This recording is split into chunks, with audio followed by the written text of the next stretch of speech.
So we assembled 5 of the best and brightest minds we could find, and we want to talk about the future.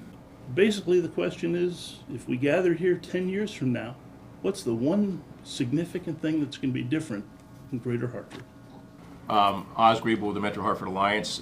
10 years from now, I think you will see significantly increased population in the city, greater population in the region overall, in large part because of a number of things that are underway at the moment.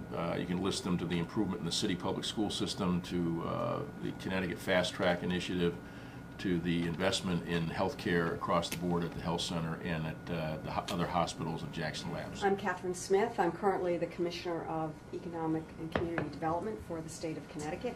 And 10 years from now, I agree with Oz, I think there'll be more people, but I think what will be very helpful for the city is that it will have rebounded as a cultural, a office center, and a housing center for the region. Because there's, I think, a push by younger people to be in more urban areas, so I think we'll benefit from that.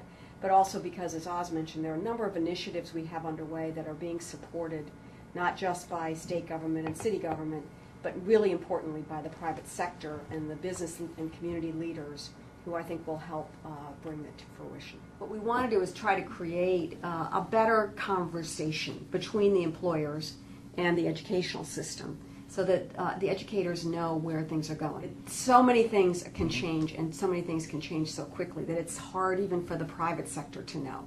But I think what we're saying right now is we can make a few bets that we're very certain about.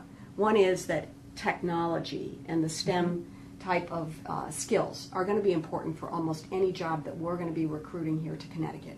Why is that? I think the companies that choose to be here are looking for knowledge-based workers, and that's one of our strengths today and needs to be one of our strengths in the future. We know that technology itself, which is so important to your business, of course, is also fundamental for almost everything we do. So we're making bets not so much in saying, yes, we think bioscience will be here, which we do. Yes, we think advanced manufacturing will be here, which we do.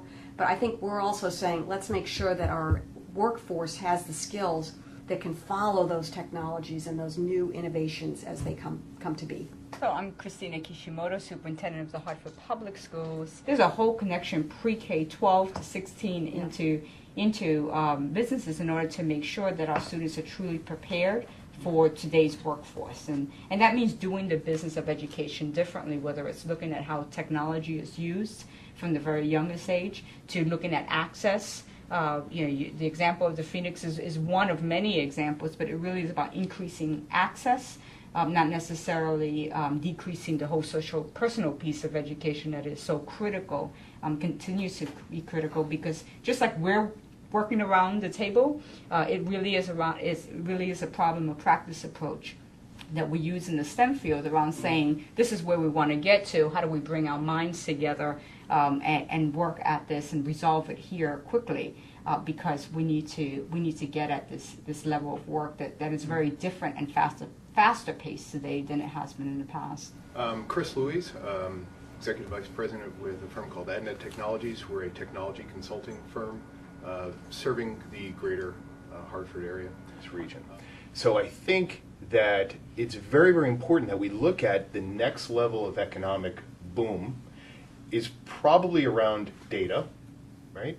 And as that impacts this region, our ability to be able to capture the value, capture the tax base, capture the employees themselves in this region is really what the fight is about. So we have to continue, and I agree with your point, Oz, we have to continue to want to have people live in this region, thrive in this region, be attracted to this region.